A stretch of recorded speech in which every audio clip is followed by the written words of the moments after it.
Peut-être on était souvent disposé à lui rendre service, mais l'on se décide de ne plus jamais le faire. L'on se décide de s'abstenir, de faire quoi que ce soit pour la personne, comme auparavant. Et cela constitue aussi un châtiment. Il peut aussi s'agir de la décision de se venger, d'une manière ou d'une autre, de lui rendre l'appareil. Et l'on applique ce qu'on appelle dent pour dent, œil pour œil. La personne m'a fait ceci, je lui rends l'appareil. Châtiment. Lorsque nous sommes offensés, bien-aimés, c'est généralement ce genre de réactions qui nous montent à cœur. Et je comprends que c'est normal.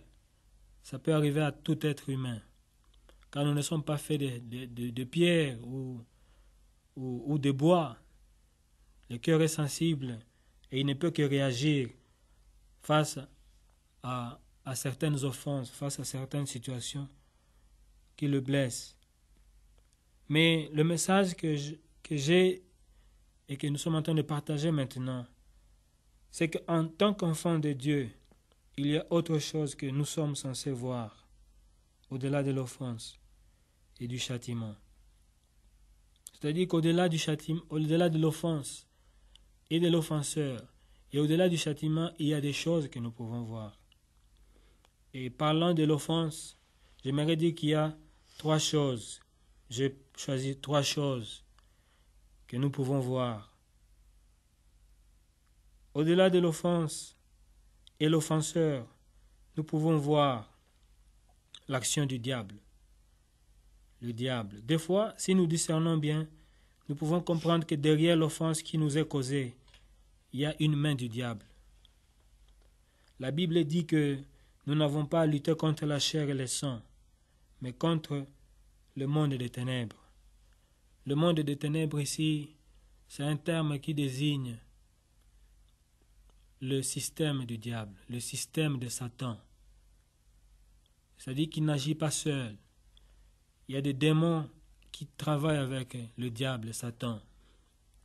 Il y a le monde des ténèbres constitué aussi des sorciers, des satanistes, des occultistes, tous ceux qui sont liés à Satan et qui travaillent avec lui et qui travaillent avec sa puissance et son influence. C'est contre eux que le chrétien se bat au quotidien. C'est pourquoi la Bible dit que nous n'avons pas à lutter contre la chair et le sang. La chair et le sang dont il est question, c'est notre prochain. C'est-à-dire que le véritable combat n'est pas contre notre prochain. Le prochain, comme je l'ai dit au début, ça peut être un membre de famille avec qui nous vivons, un parent, un enfant, un conjoint. Ça peut être aussi un collègue, ça peut être notre frère, notre sœur à l'église, ça peut être un inconnu, quelqu'un qui ne nous est pas proche, quelqu'un de lointain. Alors, notre combat n'est donc pas contre notre prochain. Et si nous nous focalisons et nous nous attaquons à notre prochain, selon ce passage, nous sommes en train de nous tromper de cible. Parce que la réalité, c'est que nous avons affaire au diable et à son système. La Bible dit aussi que le diable ne vient que pour tuer.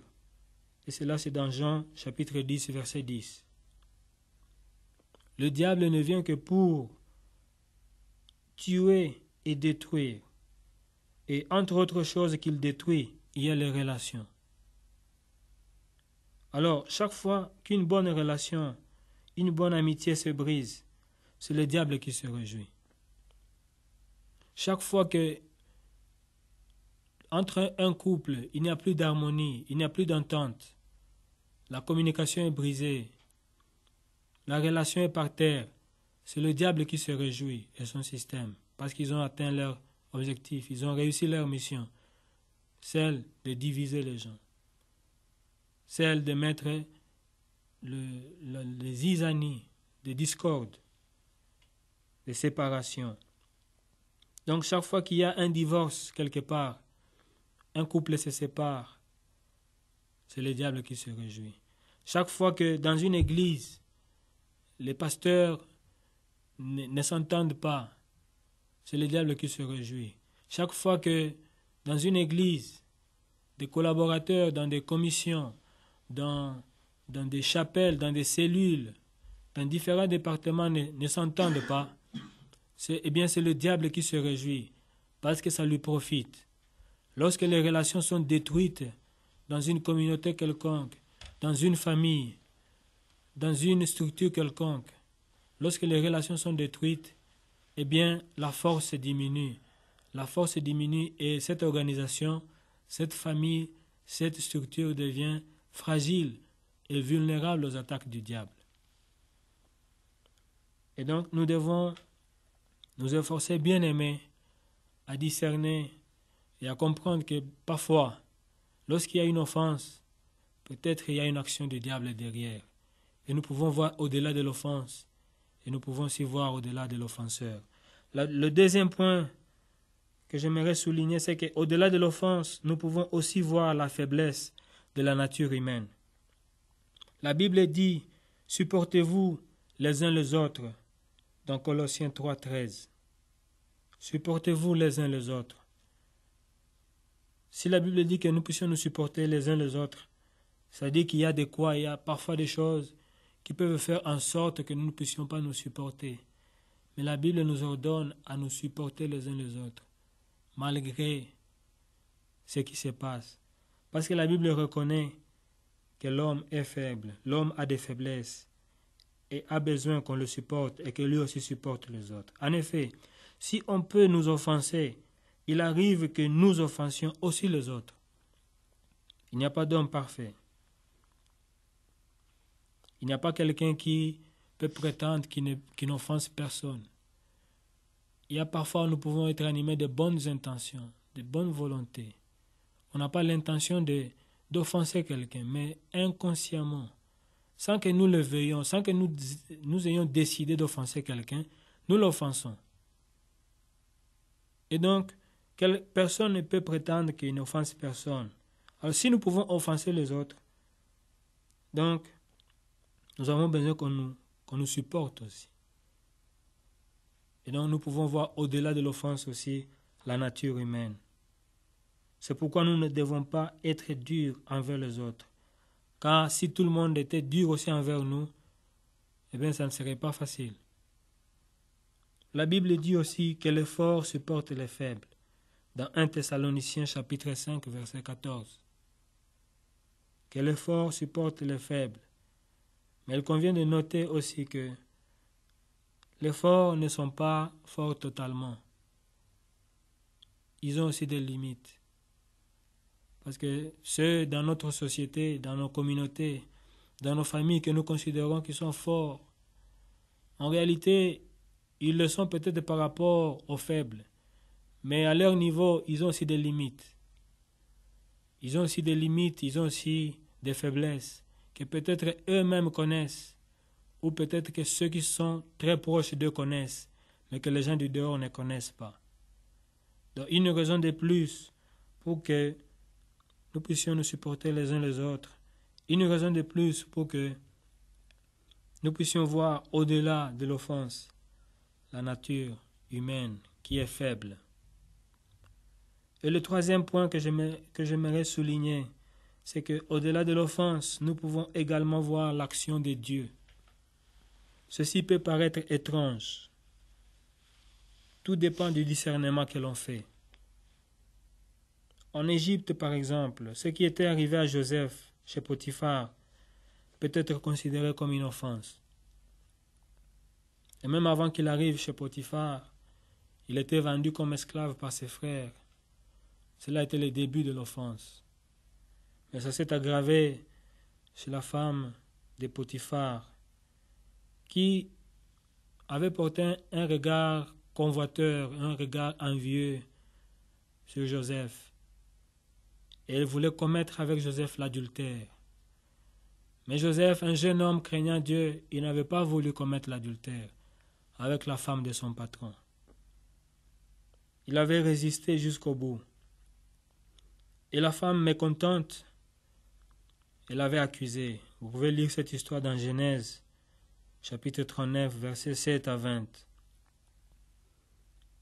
La femme de Potiphar avait inventé une histoire selon laquelle Joseph avait voulu la prendre par force. Et quand son mari Potiphar avait appris la nouvelle, il était fou de rage. Il était fou furieux. Et il avait fait arrêter Joseph et il l'avait fait mettre en prison. Lui qui était complètement innocent. On ne sait pas comment Joseph avait réagi face à cette offense. Mais la vérité, c'est que Dieu y était pour quelque chose. C'est Dieu qui avait tout orchestré afin de l'amener à sa destinée. La destinée de Joseph était d'arriver à la primature en Égypte, pratiquement la deuxième position après le roi dans ce grand pays d'Égypte. C'était ça sa destinée. Mais Dieu avait choisi de le faire arriver à sa destinée en passant par toutes ces épreuves-là. Il avait subi la calomnie, on l'avait calomnié. Il avait subi une injustice terrible, il avait été vendu comme esclave. Mais tout cela, qui étaient des véritables offenses, n'étaient que des moyens que Dieu avait utilisés pour l'amener à sa destinée. Ainsi, Dieu peut permettre que l'on nous offense parce qu'il veut nous amener quelque part ou parce qu'il veut nous apprendre quelque chose. Au-delà de l'offense, nous pouvons aussi voir l'action de Dieu. Eh bien, je viens d'énumérer 3 choses que nous pouvons voir au-delà de l'offense. 3 aspects, 3 réalités, 3 vérités.